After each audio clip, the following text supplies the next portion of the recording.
Yeah, hello guys. How are you? How's everything?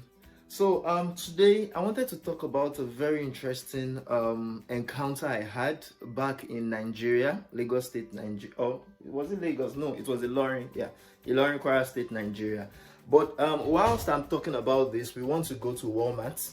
We want to go get some things. I am my common law partner. So just come along with us as I'm actually moving right now from my room at my place where I stay at Brampton, Ontario, Canada.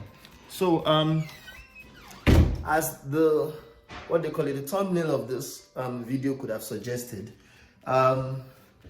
it's going to be, or I'm going to talk more or less about what happened to me, what transpired between I and a client back at home in Ilorin, Kwara State, Nigeria. And it's very important because now I can talk about it. Now it's quite funny, but it was not really that funny as at that time because I had to go through a lot, and even my staff members had to also go through a lot because I remember we had about 9 different staff members around then. Around that time, we were full-time staff members at Ilorin, Kwara State, Nigeria. But that time, I think we were more or less kind of trying to help clients, which we are still definitely trying to help clients every now and then.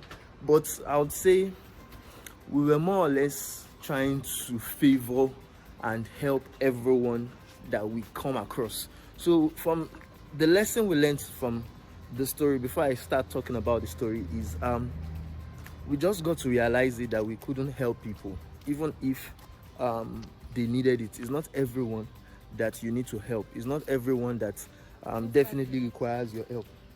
This place is quite okay. We'll enjoy the view. Let's make people enjoy the view as we are moving. So we are trekking, or we are just strolling rather. They don't call it trekking here.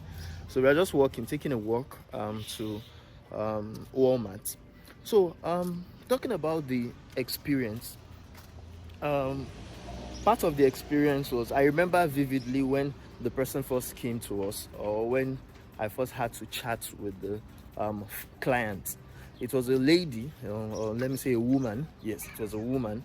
We actually started talking on WhatsApp, and she was really wanting to come to Canada as a den. She was really looking at, you understand, relocating with her family, relocating her husband, you understand, and her child or children as a den.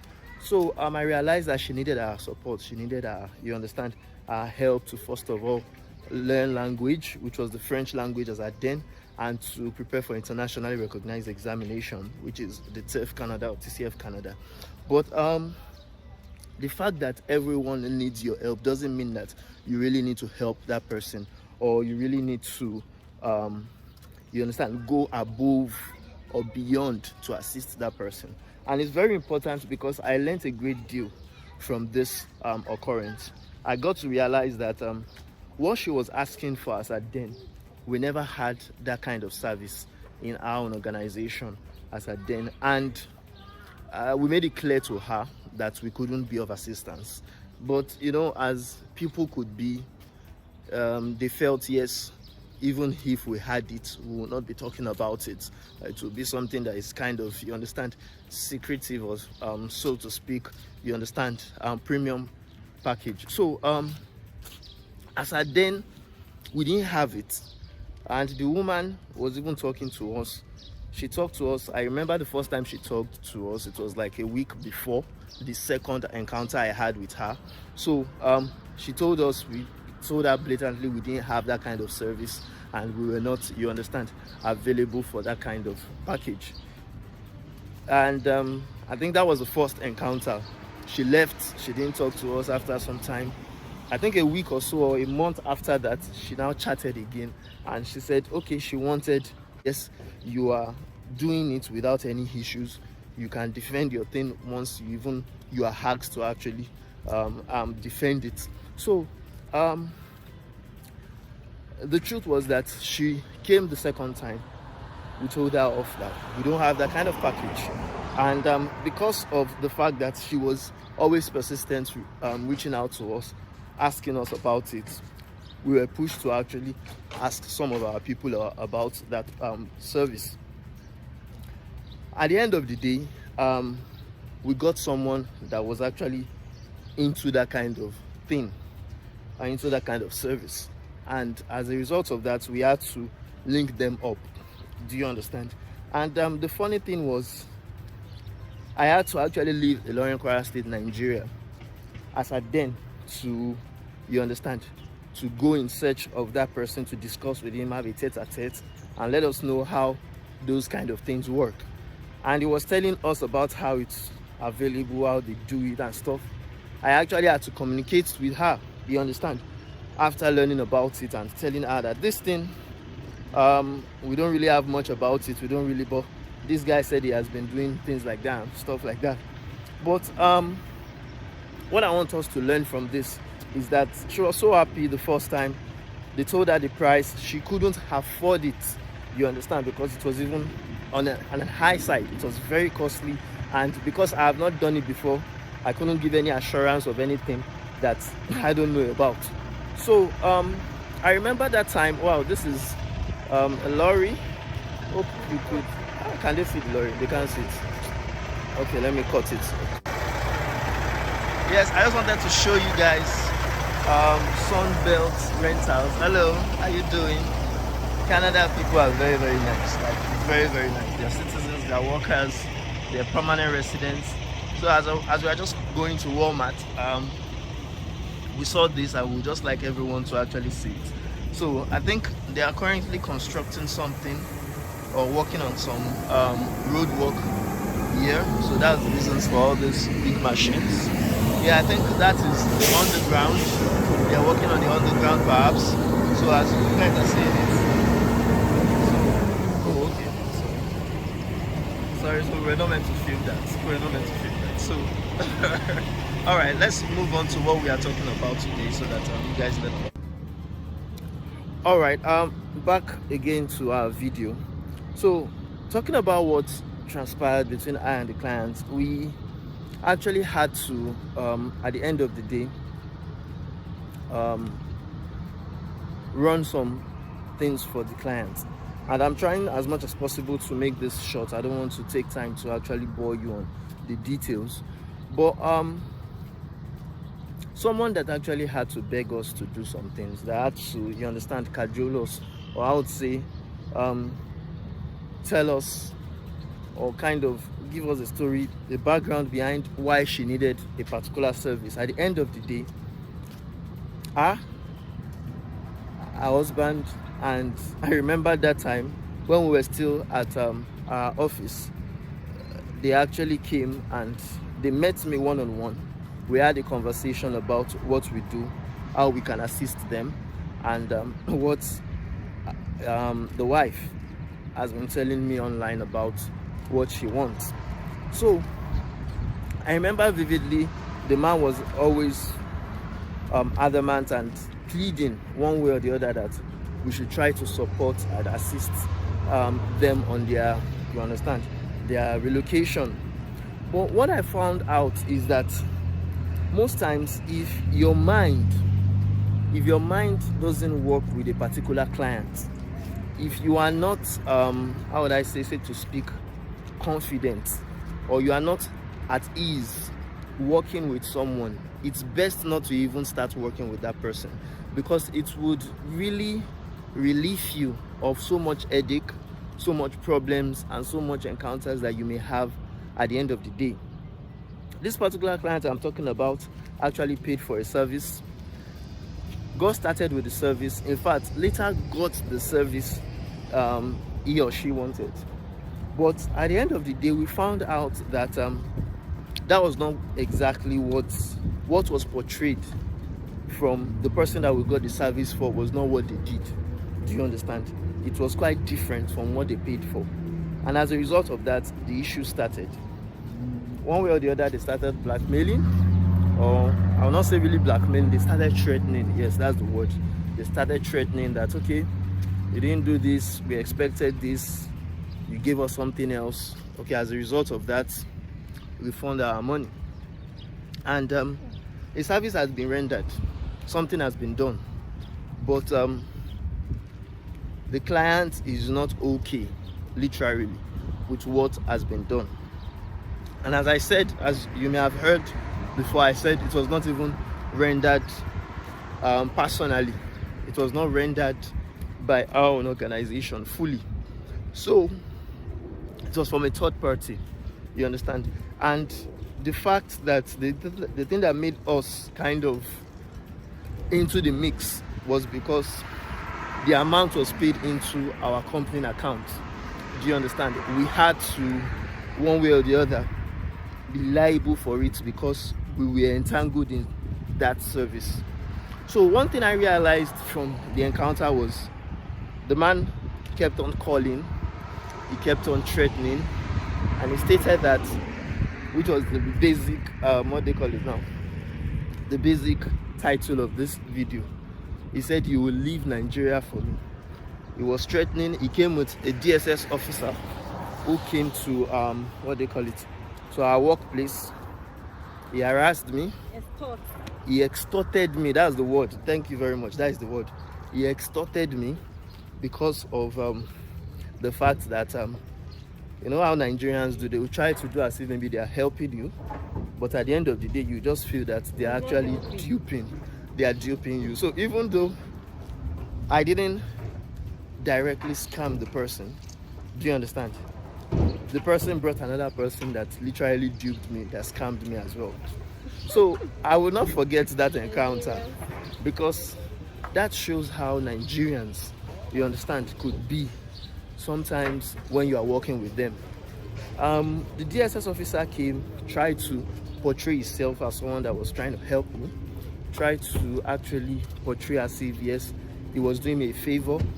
But at the end of the day, I found out that he was only, you understand, working for his own pocket. He was trying to engage me, trying to do things just to please himself, just to get money off of me. He came the first time, he threatened that if I didn't cooperate, he would he and his other goons that were outside waiting for him would they would come and destroy, you understand, my facility over there. They would come to, you understand, literally just fuck my place up, if I'm allowed to use that word. So I found out at the end of the day that if your mind is not willing to work with a certain kind of person, it's better not to work with that person. 1, 2. The second thing is, any service you are not rendering initially, you could add it up if you are okay with it. But if you are not okay with it, it's best not to even get into it. Do you understand? And 3, people that you are trying to help, you understand, will still go against you if what you did or what you make mistake actually involving in didn't later materialize. Do you understand? So, however, I learned another lesson from this that I'll use to cap up all what we are saying. And what I learned is, sometimes you may feel that the world is against you. Sometimes you may feel that you are not actually being remunerated well for what you're doing. You may feel that, yes, what they call it, this is the end of the road for you. Should we just go to no frills? Yeah. We would go to no frills then. I think no frills is better instead of Walmart. Do you know where it is? Alright, we'll just walk around. So what I'm saying is, you may feel everything is against you, but from the caption of what we are talking about today, the person actually threatening that you will leave Nigeria for me. Yes, I finally left Nigeria for him. And I would say it is a very good way to leave Nigeria, because I left Nigeria as a permanent resident. I and my common law partner actually left. That time we were still in Ilorin, Kwara State, Nigeria. We had to leave Ilorin, Kwara State, Nigeria to Lagos, you understand, in order to get started and get serious with our application. I had to write IELTS, even though I was training people IELTS myself, even though I was also speaking French, even though I had TOEFL Canada result myself. Some expired actually because of the 2 years lifespan. So I had to rewrite others. I had to prepare well for others. I remember that I wrote IELTS like twice again before I could make it. You understand? After having written it the first time, the second time that it got expired, because I wrote it, I remember 2018, the first one. The other one was 2020, and it was 2022. I later, you understand, wrote, and we got the results. So what I'm trying to say is this, in a nutshell, that sometimes people may threaten you. Sometimes you may hear what you are not meant to hear, all on the because you are trying to render a service, you are trying to be of assistance to people. But sometimes the threats, sometimes the ill words that they say to you, the wrong words they say to you, may actually be one thing. If you have a clear mind, if you do something just to assist, because we are in business, we are here to serve people, but in the process of serving someone, you cannot do without making mistakes. Do you understand? And when you make mistakes, there are always ways for you to correct it, you understand, and go back on track. And when you go back on track, it may be around that time that God will definitely assist, help you, and make you actually get what you are looking for. So even though I wasn't serious with immigration, I'll just state it at the end of the day. I wasn't serious with immigration, as at the time I was helping other people, you understand, work on their language studies, their exam preparation, and the rest. I wasn't that serious with it. But sometimes things like this, like the story I just told you about, it was one of the stories that made me feel that yes, I think I'm less appreciated in Nigeria. Let me not get serious. Let me get serious with working on immigration, and that was exactly what I did to finally move and to come to Canada. So I hope that really assisted you to learn more about what it is all about, what you need to know about immigration, and you understand how to actually work and you understand work with people. I don't want to take this or make this as more long as it is already.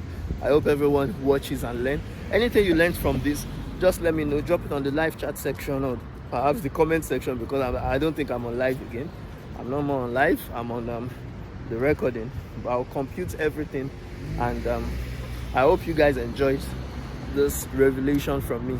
I think I'll be coming out to talk more on things, scenarios like this with me and clients, and you understand, from time to time, perhaps it could be of assistance to some of you, you understand. So thank you very much, everyone, and do hope you have a lovely day ahead.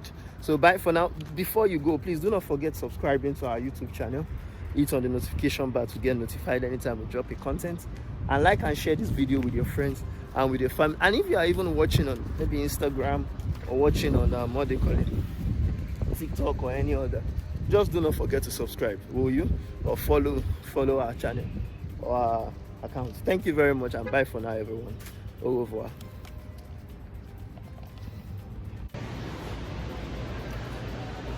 All right, so we later decided to go to what do you call it now, Walmart. Yeah, and we're coming out of Walmart now. I hope you could see the okay, thank you. Zip. Okay, we're coming out. Coming. Where the heck is it? Okay, is it the other side? Alright. There's the Walmart. I wanted to show. I wanted to sit. Okay. Sorry, bro. Another car is coming back on the back. Alright. I don't know why he's looking at me that way. Punch him.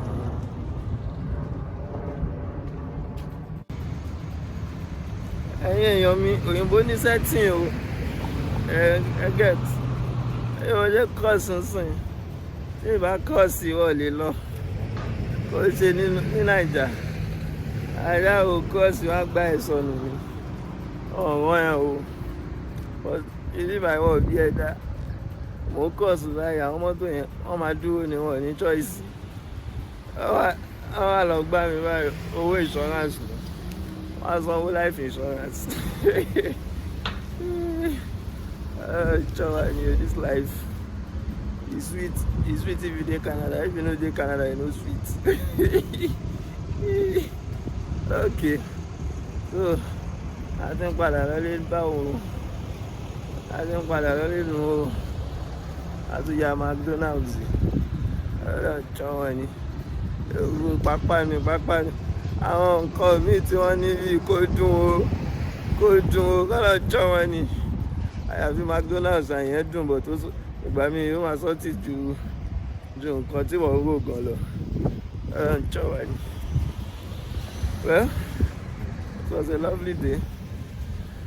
So McDonald's wọ́n ṣe bí Nigeria tó yẹ wọ́n máa tó kọ́ tó gbà nǹkan kọ́ tó ra nǹkan ibi báyìí wọ́n ní kí wọ́n ti ẹ̀ ń pè gan driving McDonald's wọ́n bá fẹ́ jẹun tó fẹ́ ra nǹkan ó lè drive tó bá ti ń drive máa order nǹkan yẹn ó get ó lè máa dúró nínú kí ló pè nínú ọ́fíìsì wọn anyhow ra nǹkan tó fẹ́ rà nínú mọ́tò ẹ̀ kọ́ deliver order nínú mọ́tò kò dẹ̀ drive through kúrò níbi driveway wọn ó tán ní ẹ̀ ó ti ra nǹkan tó fẹ́ rà tán náà. Alright, so that's just it, Jerry. In a nutshell, this place is okay, no, I can show. Leaf lele, weed. When that is broccoli lọ pè yẹn ni broccoli ni landlady wọ́n fún wa jẹ ọlọ́jọ́ wa ni ìgbà tí mo kọ́kọ́ ìwọ̀n pé bóyá gas ni wọ́n yà ìwọ̀n lọ́wọ́ ilé lọ́wọ́ wa is a lie.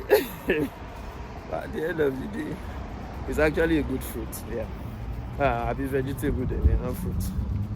So that's just it, Jerry, my people. It's lovely being in Canada. It's lovely, you understand, moving round and round, going from one place to another, having wonderful sights of the place. You understand? We're having good memories, making good memories. So that's all about it. All right.